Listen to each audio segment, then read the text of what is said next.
Hey everyone, welcome back to episode 80 of the Twim Show. I'm your host Sajid Islam, and today I'll be going over the notable news and updates in the digital marketing space from the week of October 25, 2021.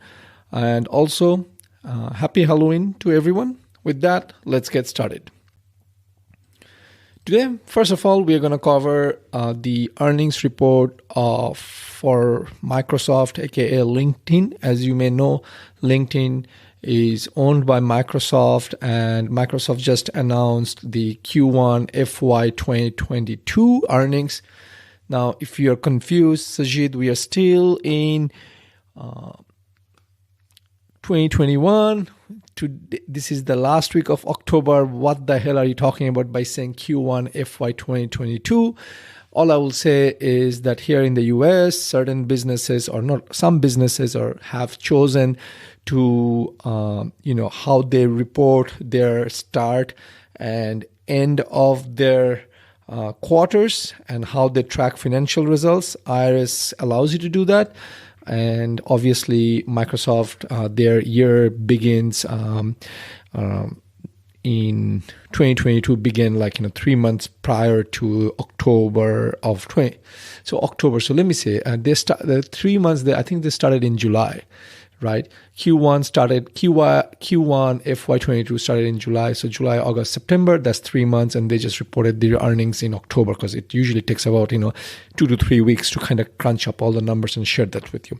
Okay, now that that's out of the way, let's dig deeper into the results.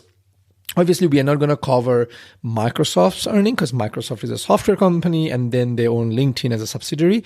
But they did publish the numbers for LinkedIn, and what they said, which is in Q1 FY22, which is the period in July, August, September. In these 3 months, their revenue was up 42% year over year. So if they were to, when that is basically means that when they compare their earnings from July, August, September of 21 versus July, August, September of 2020, the earnings have gone up by 42%. That's a big earnings. Now, keep in mind, LinkedIn is not really just like a social media.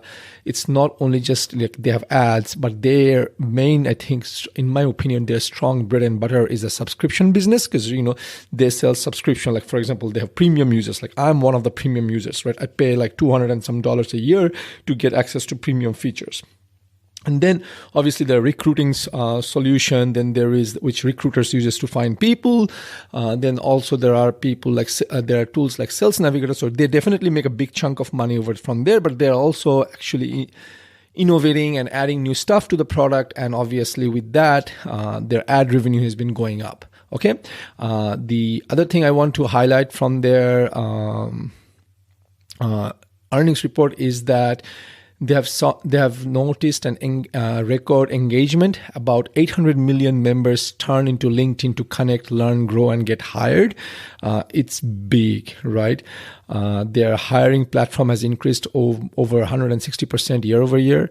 And this quarter, they did launch new ways to help job seekers discover roles that align with how they want to work. So this is actually great. And this segue very nicely into the next update for this week, which is LinkedIn has announced a slew of changes to how they do things. But one thing I want to kind of share in this podcast with you all is that they've updated the LinkedIn pages to quickly attract top talents with new tools. So what they're saying is that because of the pandemic, people are realizing that they have different, ways that they want to work. Some people like to be remote, some people hybrid, some people want to be on place, and some companies are also kind of dictating. And this has created a lot of confusion. And, sometimes if you're looking for a job, you may not even know what this company viewpoint is when it comes to working during the times now as well as in the future. Are they on-site, remote, hybrid, whatnot?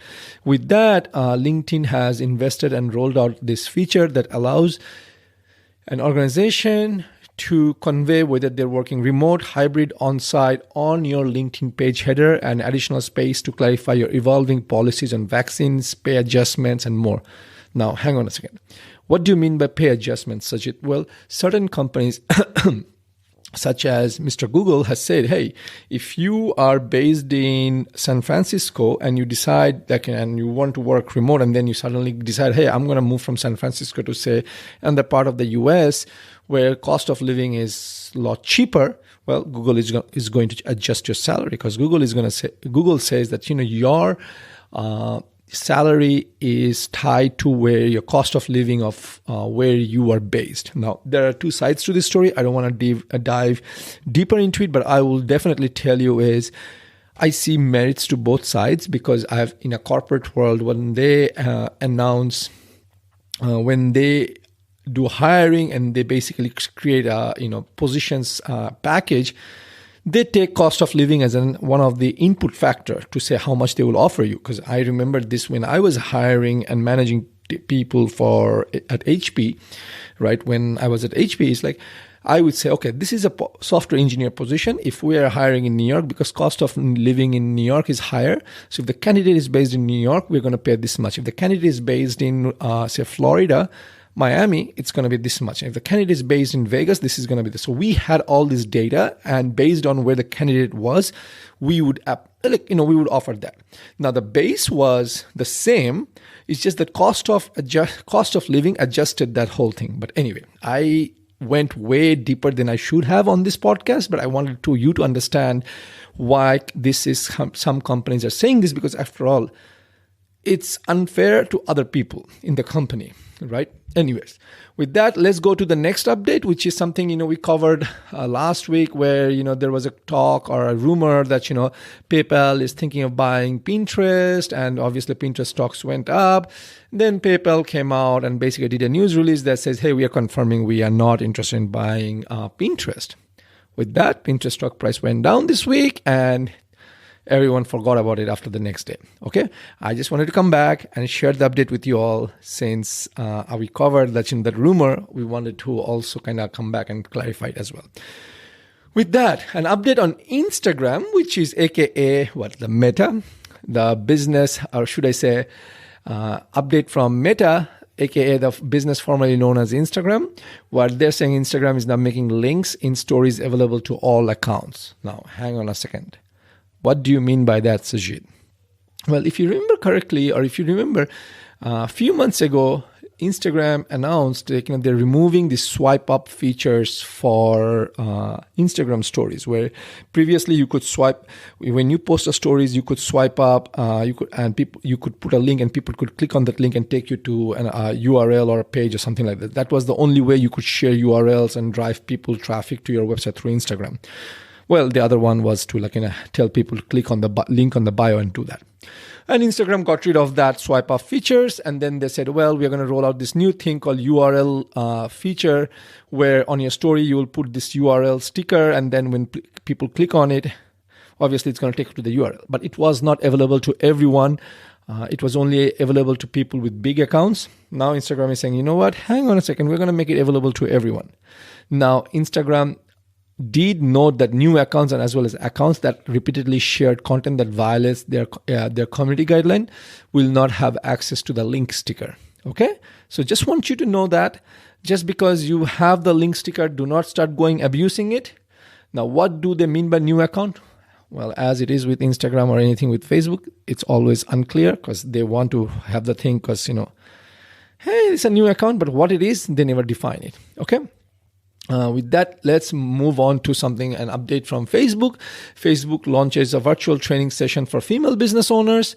They're saying, women-owned business face closure rates of 18% in the US compared to their male counterparts at 13%. So Facebook feels really deeply bad about it, and they want to do something about it, right? So they went ahead and they created this video series to help women businesses on effective financial management, business leadership, as well as tips and tricks on leverage digital marketing tools to maximize sales leading into holidays.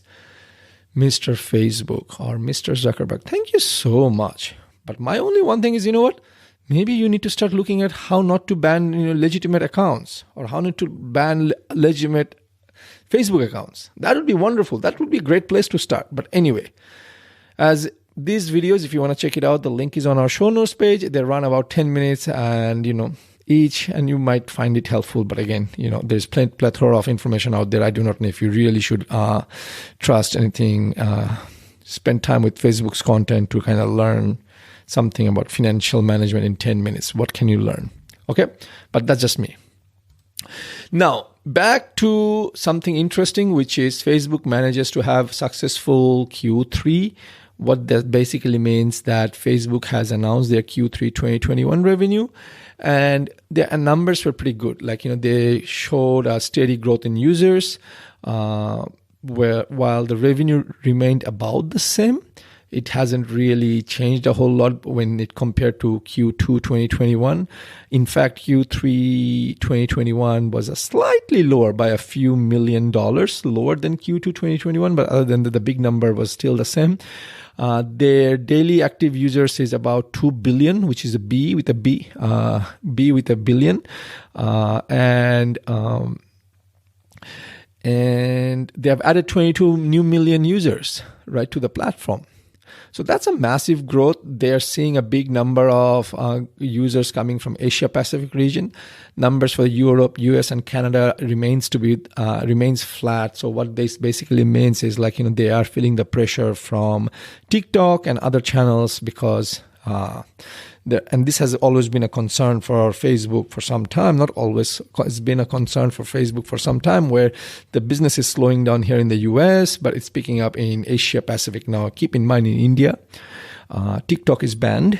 So obviously the social media platform of choice is Facebook. So it's kind of makes sense why, Facebook is growing in Asia Pacific, aka India and Indonesia and things like that. But that's all about Facebook numbers. Again, they are affected by the iOS 14 app tracking, Apple's tracking and transparency feature setting. But people and advertisers continue to spend money. It's just that they're not getting as good of a result as they were getting in the past. With that, let's move on to the next update, which is YouTube. YouTube explains this week on why they recommend old videos. Now, YouTube has this channel called Creators Insight Channel, where each week someone from YouTube go in and answers viewers' question. Now, you can go in and watch that channel, but you rely on this podcast to bring you the must-know topics and summaries from those Q&A sessions. So one of them is this one. Someone asked, hey, why do you recommend videos that are 10 to 12 years old? YouTube says, so Rachel from YouTube says, YouTube system is designed to match viewers with videos that they are likely to enjoy regardless of when that video was published. That means that even older videos which still see relatively high engagement will continue to be recommended in line with viewer interest. And I'll tell you, that's actually true, because I have constantly been seeing videos that are like 8, 9, 10, 12 years old, and I've watched them and they were absolutely goldmine. What this means for you, Mr. Listener, Mr. Creator out there, is that, listen, create evergreen content, right? Do create some, time-sensitive content. Like, for example, this podcast, when we publish it on YouTube, it's going to be time-sensitive, and it is the nature of the business. But if I were to, create a training video and upload it on YouTube on how to do XYZ, how to do Google Ads in October 2021, well, it's definitely going to be changed by January 2021. But I could also do an overreaching, here's how the Google Ads system works, because that will pretty much remain the same and it will be effective for some time. So I think you get the point, create evergreen content as well as time-specific, time-based content. Again, don't just go focused too deep on what type of content and what content would be evergreen. Just create what you think is going to help your community. With that, the next update, the next question was on the video was, hey, how can I maximize discovery on YouTube? Should I add specific tags or should I add more broad topic matching tags? Well, with that, Rachel says that, video tags provide another way for creators to align their content with specific queries, though YouTube specifically notes that tags are not a major algorithm consideration. And remember, Rachel from YouTube did confirm that they make changes to algorithms all the time. So what's working today will not work tomorrow because they're tweaking it all the time, right? So Rachel furthermore goes to say, tags are descriptive keywords that you can add to your video to help viewers find your content. Your video's title, thumbnail, and descriptions are more important pieces of metadata for your video's discovery. These main pieces of information help viewers decide which videos to watch, right? So Alves reiterates that and advises creators to focus on the elements that viewers make decisions about when they're choosing what to watch. So the title, thumbnail, image, and description, right? So you are better off focusing on what's working for other similar videos related to the topic, as well as opposed to optimizing tags and focusing too much time on tags. So hope that helps and kind of settles the confusion on what kind of tags to use, right? And just focus on those three pieces of thing. The next question that was asked was, hey, should I share my videos outside of YouTube? Even when I do that, YouTube may not be able to attribute all the engagement metrics and not be able to track how much of the video or what's happening. So Alves says, you know what, you should absolutely share your videos outside of YouTube, as that can only increase your chances of discovery based on viewer activity, regardless of direct attribution. And if your videos are getting more traffic from external sources like social media, it's likely increasing your potential to be discovered by more viewers. Another benefit is that those viewers now have the video in their watch history, so there is a higher likelihood that they may be recommended one of your other videos in the future. So hope this helps, because folks, that is actually so true. So definitely what YouTube is signaling to you in a very nice indirect way is that do share your YouTube video link. Do not download your video and upload it back to Facebook, but Facebook is going to say, hey, do not share your YouTube video link.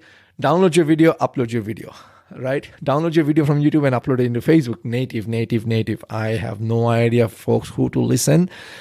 But if you were to ask me, I would say do both, right? Do both, figure out what works for you, because YouTube is a much better content discovery platform than Facebook, but you do want people who are coming into your Facebook page, channel page, whatever it is, to find that video as well, stumble on that video if they're researching on you. How you do it, I will let you decide. With that, let's go to the last update of this week, which is YouTube ads is still the breakout star of Google quarter Q3 earnings report. What?